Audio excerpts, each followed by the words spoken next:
नमस्कार दोस्तों, इस वीडियो में हम वर्ण और वर्णमाला से संबंधित 15 वस्तुनिष्ठ प्रश्नों को देखने वाले हैं, जिनके लिए 4 विकल्प दिए गए होंगे। हमें एक सही विकल्प को चूज करना है। आप लोगों को सबसे पहले जानकारी दे देते हैं वर्ण और वर्णमाला के बारे में।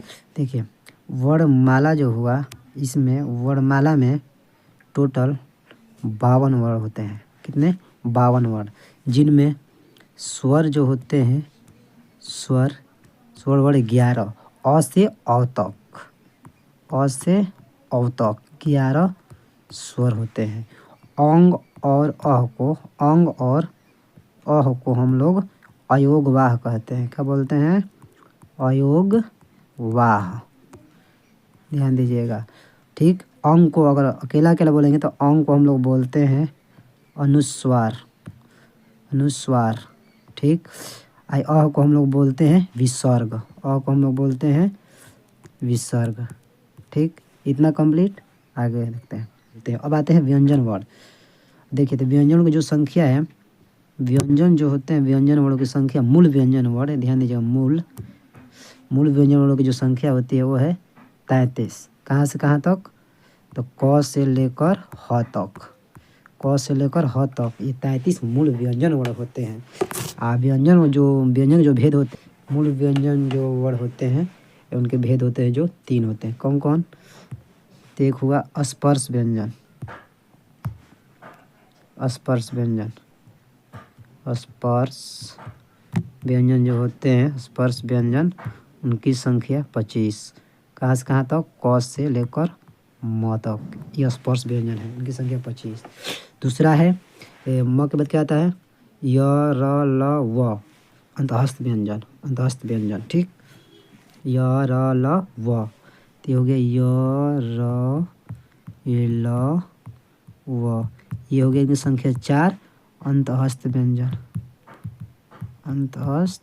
व्यंजन, ठीक। एक है, उसके बाद क्या हो गया? य र ल व के बाद तलाबी स, मूर्धानी स, दांती स, ह, ये 4 ह तक हो गया। तलाबी स, मूर्धानी स, दांती स और ह, ये जो होते हैं व्यंजन, इनकी भी संख्या 4। इनका नाम जो है क्या है? ऊष्म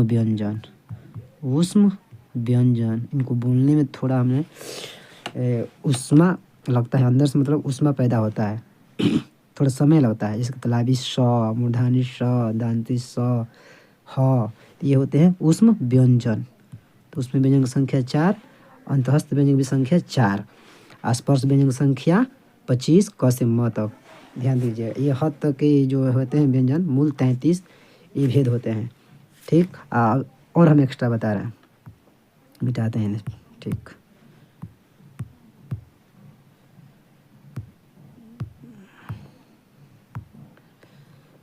देखिए, ठीक हो गया। और उसके बाद ह के बाद क्या आता है? छ, त्र, ज्ञ, स्र, ये बाहरी व्यंजन होते हैं।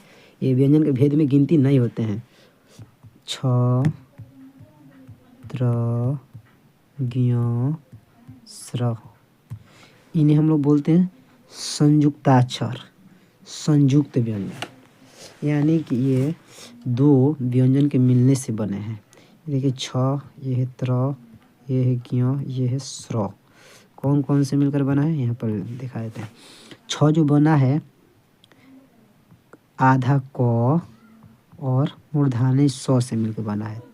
त्र जो है आधा त और र से मिलकर बना है। ज्ञ जो है आधा ज और य से मिलकर बना है। और स्र जो है आधा तलाबी स और र से मिलकर बना है। ध्यान दीजिएगा आप लोग, इसलिए इन्हें हम लोग संयुक्त व्यंजन बोलते हैं। 2 और होता है, आप देखे हैं उन लोगों को। 2 व्यंजन जो हैं, ये भाई ये बच्चे हैं, आप लोग देखे होंगे। ड के नीचे बिंदु, ढ के नीचे बिंदु, इन्हें दोनों को मिलाकर हम लोग क्या बोलते हैं? इन्हें दोनों को मिलाकर द्विगुण व्यंजन बोलते हैं, द्विगुण व्यंजन।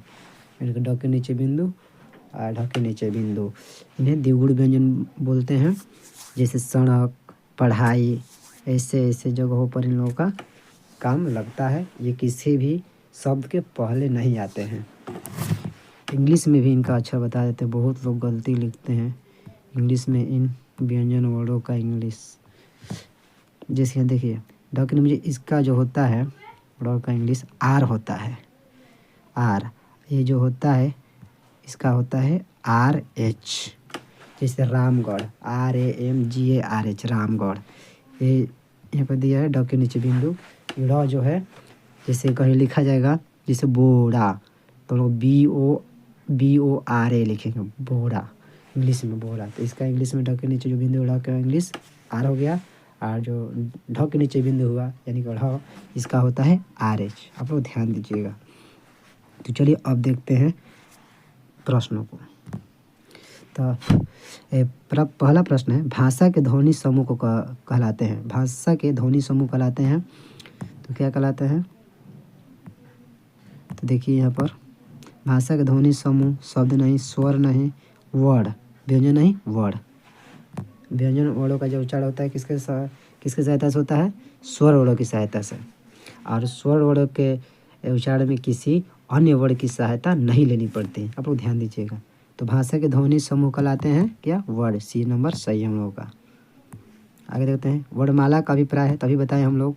वर्गों की माला, वर्ण विचार, इनमें से कोई नहीं, ये होगा C वर्ड के समूह को। ठीक, C नंबर सही है। व्यंजन के उच्चारण में सहायता लेनी पड़ती है। देखिए किसका?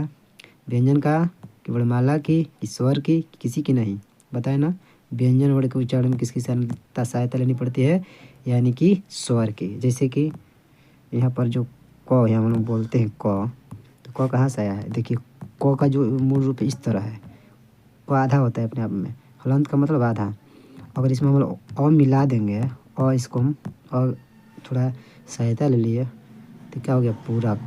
तो पूरा क जो बना है कहाँ से बना है? स्वर की सहायता से बना है, यानी कि इसमें अ छुपा है। तोड़ेंगे तो आधा क प्लस अ मिलेगा।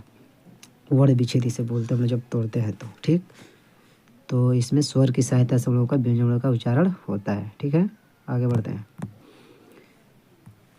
विसर्ग का चिन्ह है, तो देखिए विसर्ग का चिन्ह कौन सा है? ये जो ऊपर जो है इससे हम लोग बोलते हैं चंद्र बिंदु ना, या अनुनासिक भी बोलते हैं।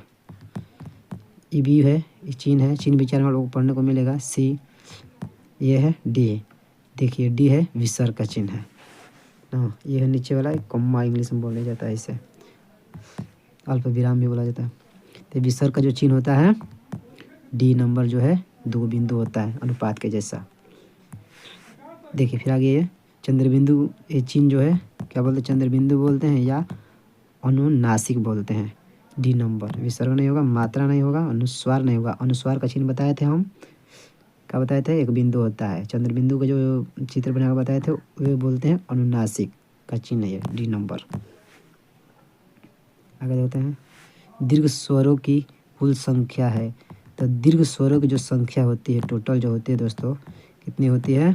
तो याद रखिएगा 7 होती है। दीर्घ स्वरों की कुल संख्या 7। देखते हैं यहाँ पर कौन कौन से दीर्घ स्वर होते हैं।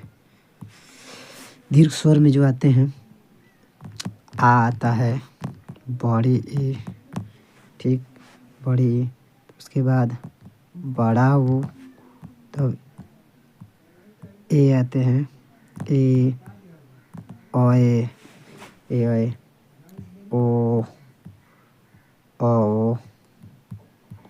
1 2 3 4 5 6 7 हुआ।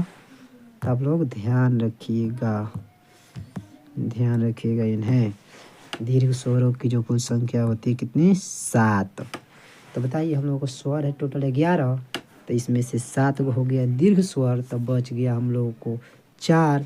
7 को हो गया था हम लोगों को दीर्घ स्वर। तो छोटा वो का बचा यहाँ पर अ बच गया, छोटी बचा, और छोटा ऊ और री। टोटल 11 था, और से और तो बताए थे स्वर वर्ड, जिनमें 7 को हो गया दीर्घ स्वर। तो बताइए 4 को न बच गया यहाँ पर, तो 4 को क्या हुआ? इसे बोलते हैं ह्रस्व स्वर। जो स्वर जो होते हैं उच्चारण के आधार पर स्वर को हम लोग 3 भागों में बांटते हैं। आगे मिलेगा कौन कौन? ह्रस्व स्वर, दीर्घ स्वर, प्लुत स्वर। उच्चारण के आधार पर हम लोगों को स्वर वर्णों को 3 भागों में बाँटा गया, जो 3 प्रकार होते हैं। आगे देखते हैं। तो यहाँ हो गया दीर्घ स्वरों की कुल संख्या जो है 7 हम लोगों का।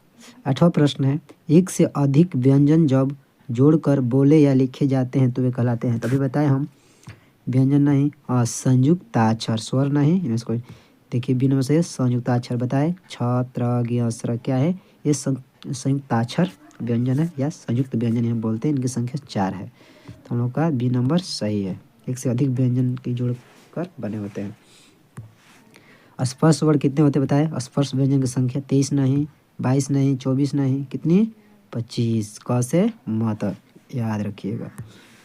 अनुनासिक का संबंध होता है, तो अनुनासिक केवल नाक से नहीं, नाक से बोलते हैं जो होता है क्या? अनुस्वार। केवल मुंह से नहीं, नाक और मुंह दोनों से। C number. य, र, ल, व किस वर्ग के व्यंजन है? तो देखिए तालव्य नहीं होगा, उसमें नहीं होगा, उसमें व्यंजन में आता है तालव्य, समूर्धानी, सैद्धांतिक और ह अंत हस्त व्यंजन बताए। इसका होता है अंदर से उच्चारण बोलते हैं, य, र, ल, व एकदम अंदर से आता है इसका उच्चारण। तो ये हो गया अंत हस्त व्यंजन, य, र, ल, व 4 होते हैं इनकी संख्या। 12 है, व्यंजनों के कितने भेद होते हैं? अभी बताए व्यंजन के कितने भेद बताए? 3 भेद बताए। कौन कौन बताए? स्पर्श व्यंजन, देखिए गिनते हैं। स्पर्श व्यंजन, एक हुआ ऊष्म व्यंजन, और स्पर्श व्यंजन, ऊष्म व्यंजन, और एक हो गया अंतःस्थ व्यंजन। 3। तो स्पर्श व्यंजन में क से म तक, ठीक। अंतःस्थ व्यंजन में य, र, ल, व 4 होते हैं संख्या, और जो ऊष्म व्यंजन है तालव्य, समूर्धानी, सैद्धांतिक, स, ह इनकी संख्या भी 4, 3। तो व्यंजनों के भेद जो होते हैं कितने? 3। जिन स्वरों को बोलने में कम समय लगता है वे होते हैं, तो बताए ना, ह्रस्व स्वर, इनकी संख्या जो है 4 है, और दीर्घ स्वर की जो संख्या है 7 है।